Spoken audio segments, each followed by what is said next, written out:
Legacy Maker, the All Sports Network.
Hello, everybody. Darrell, Owens, Legacy Maker Sports Network, and of course with me, Lamonte. we are so glad to be here as we just finished the UVA Cavaliers taking on the Duke Blue Devils here at Scott Stadium, and it was all UVA all day as they win 48-14. I mean, what a game for UVA. We didn't see this coming. We really both thought that this was going to be a closer game. What were your thoughts? Oh man, Coach Mendenhall didn't even see it coming. He said that something about this UVA Duke matchup that Duke uncharacteristically turns the ball over. 5 turnovers for the Duke offense today, and they just couldn't catch a break. Yeah, and then UVA just, when you get turnovers, you got to capitalize, and they did just that. They had opportunities, and for a while, it looked like Duke couldn't even get past the 50. I mean, it just seemed like they were always in their territory. And it may have been once or twice where they were, but they rarely were in UVA territory. The first time, Darrell, they crossed the 50-yard line, it was 5 minutes and 58 seconds left in the third quarter is when they got to UVA territory. And that's the type of game and that's the type of defense that UVA had going today. It was just phenomenal. The 2 interceptions, I mean, you name it. I mean, they just were all over the field, forcing fumbles, and a very, in my opinion, uncharacteristic day for Quentin Harris. And we talked about this heading up here, that we thought Quentin Harris was as a very special young man coming out of Duke, and we were kind of surprised at what happened today against his UVA defense. Yeah, absolutely. Quentin Harris has always been poised. The offense has been scoring about 40 points a game. Just not characteristic of him and that Blue Devil offense to turn the ball over the way they did. Well, if you're a UVA fan, you got to feel good about this. It's been a struggle the last 2 weeks. Tough loss to Notre Dame. You took the loss to Miami in Miami, which we've talked about before, how that is just whoever's at home usually finds a way to win that bad boy. So it's been a very crazy few weeks for UVA, but they moved to 5-2, puts them in a really good spot in the Coastal. It should be now the number 1 team in the Coastal, and with just so much going on, UVA's got Louisville next week. They got to continue that train. They got to keep things moving. Yeah, that's going to be an interesting one, and the Coastal is just, it's so funny. And Coach was just saying it's just, you got to bring it every week, because you just never know who's going to get knocked off or who's going to have the upper hand. So you got to bring it, because the Coastal Division from top to bottom, everyone's a threat. 5 rushing touchdowns for UVA today. None in the air, but 5 rushing touchdowns, and that UVA rushing attack is looking as good as it did last year, and the way they did in the first few weeks.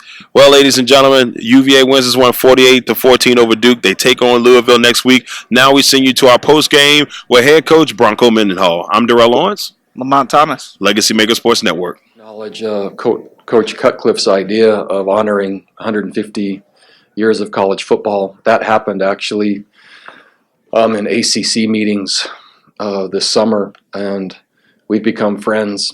And his idea and his prompting to celebrate how fortunate we feel to coach this game. We work really hard as AFCA trustee board members to try to improve it in every way possible, and to try to, continue to have the young people in the game be reflected at the highest manner. And I feel I feel lucky that that he and our relationship allowed me to participate or be included in that idea. As you already know, I think Coach Cutcliffe is an excellent coach, but even more important, an amazing person. Having said that, I didn't anticipate the game going as it did because their team is rarely do they turn the ball over. Rarely does pressure affect them the way that it did. And uncharacteristically, the number of turnovers and the field position and just the way the game went in general wasn't how Duke had played football to this point. So I credit our defensive staff, especially for the number of turnovers. The 5 turnovers certainly mattered. 4th down stops is also taking possessions. The kickoff return by Joe, not only the touchdown, but the one earlier. Simply the field position and number of opportunities we had was too great for our opponent to overcome. And those were all executed well by us. And so I don't think it was luck, and I don't think it was random. But to have that many in the same game, certainly I don't think anyone expected that, just to be truthful. Really happy with some of the progress I saw with our offensive front and the protection of our quarterback and improvement in the run game. I thought both of those things were improved. I thought our blue zone scoring was also improved. And so things that we had worked so hard on from a week ago, I saw improvement and progress, which is really fun to see players improve and progress when they've worked so hard on something.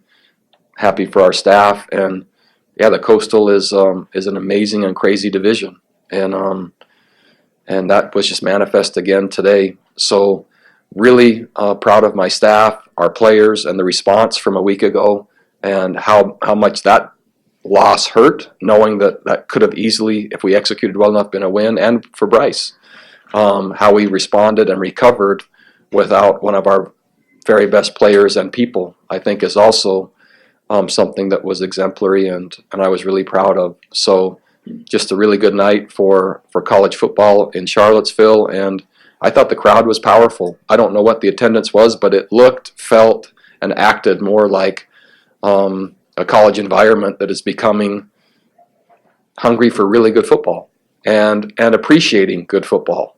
And that is so fulfilling as a head coach, to just see not only the progress on the field, but to see the seats becoming more full and the support becoming more vibrant. And I feel lucky to be here at this time while that's happening. And I know that's a snapshot for today. My job is to help influence and keep that going, and I feel lucky to be able to do that. We'll start with Jeff and then Mike. It's hard to know where to start after this one, but I'll ask you about the defense. Coach Howell broke the rock. Was there anything radically different about your game plan for this? Did you come in to do something schematically you hadn't been doing? No, there wasn't. It was simplified, and our identity was just determined faster. Enough different styles of teams. We have enough film and data on our existing team to know which players are producing, what schemes are producing against what formations, what sets, and matching it versus Duke. We were just ahead in identifying what they did, what we did, and what was going to match. And so it just seems like we were clearer earlier this week as to what was going to be our best chance to have success. And again, speaking of the defensive staff, I know I've talked about this before. I'm just as happy for 4 former graduate assistants and 3 former players of mine to be coaching that kind of defense as I am for our players. I still view them as my players. And so, yeah, I have those 2 things in almost separate buckets on the same team, and it's so much fun to watch those guys just have success. I'm curious, you mentioned the blue zone offense and replacing Bryce Hall. Those are, for each side of the ball, 2 huge projects this week. Was there a moment this week where you felt like, hey, those things are going well, or were you coming into today kind of curious how both of those were going to actually play out? Oh, clearly the second. I don't. Maybe twice in my career, I've told my wife I think we're going to win this week, or where I like how it looks. Most of the time, I don't know, and I didn't know today. I thought we'd have a great chance to win. I thought it'd be a hard-fought game. I thought it would come down to the last possession, and holy cow. So the answer is no, I didn't see it coming. Yes, I did see improvement, but I didn't know it would manifest like it did. Anything that you particularly liked or didn't like on either of those as the week went on? I just the urgency is what I liked. We felt like we had let a game slip away from us a week ago, and man, that hurts. And we have a lot of goals that we're after, not only this season but for the future of the program. And our team expects to win, and they're not surprised when they do, and they're actually mad when they don't now. And that's a completely different place than where this program was.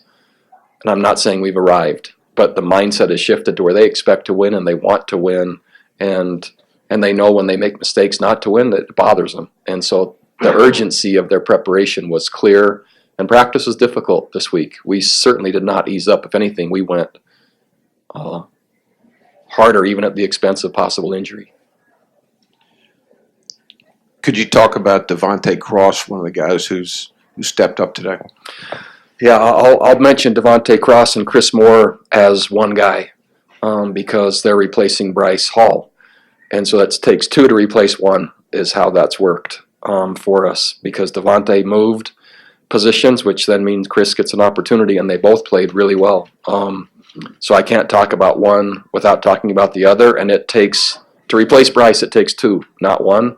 And fortunately for us, Devontae will be more visible because he's on the outside, but Chris is actually more productive because he's on the inside in terms of opportunity, and they both did really well against a team that was scoring 40 points a game. I mean, so this wasn't against a team that wasn't brilliant and capable on the offensive side. They've shown that they are. That context, I hope, doesn't get lost, because that just makes it more, I think, impactful of how our defense played, with Chris Moore and Devontae Cross having to do really well. Otherwise, we don't have a chance to play like that. By the way, they're both coached by Coach Howell in the secondary. Bronco, I don't know if you and the staff were aware of it, but there was a lot of talk about and criticism of the offensive line and its problems. Did that group have something to prove, and did the coaches challenge them in that regard? Or? We certainly challenged them, and yeah, they had something to prove, but I pay zero attention to any outside interference. I know exactly who our players are. I know exactly what they have to do to improve. I know exactly what my coaches are capable of. That's why I brought 14 of them with me. We're making progress and improving the program, not accidentally, but intentionally, and there will always be criticism through a transparent business that is so volatile that, and holy cow, is it easy to find things that can be better. We made progress again from the inside out, and any outside interference will be there either positively, where it will be praised maybe beyond what we should receive, or negatively beyond what we deserve. That's just how the business works. My job is to be so consistent that our players know I love, care about them, and want to help them regardless of outside opinion. Right. Coach, what is it about, I'm still at a loss as to why teams continue to kick to Joe Reed, but what is it about him as a returner that makes him special, different?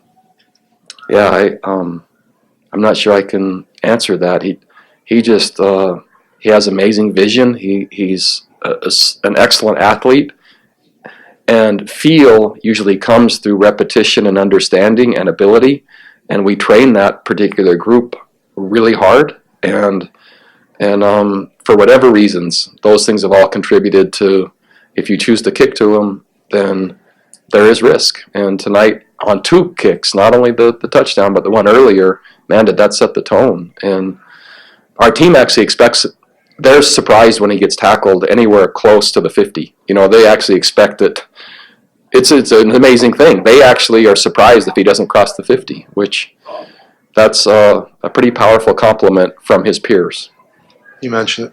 In the time you've been here, Duke's been very sound with the football, yet in your games with them, 15 turnovers. It's crazy. Is there a commonality, a thread, something you're seeing? Is it an emphasis in the week? I don't. There isn't. And we knew coming in when we were competing against Daniel Jones, their first round pick. It just seems, for whatever reason, turnovers happen in our favor in this game. And field position seems to happen in our favor in this game. And stuff that Duke normally doesn't do, they do against us. And I can't say that we're not influencing that or affecting that.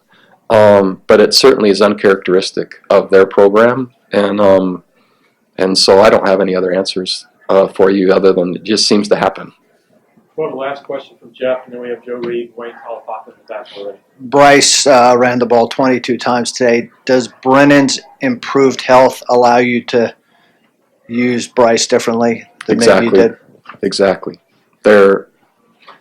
We've been very intentional not to run our quarterback, which puts more pressure on our offensive front because our backup quarterback has been hurt. And so, yes, is the answer to the question. If it was whatever the question was, yes. Thank you. Legacy Maker, the All Sports Network.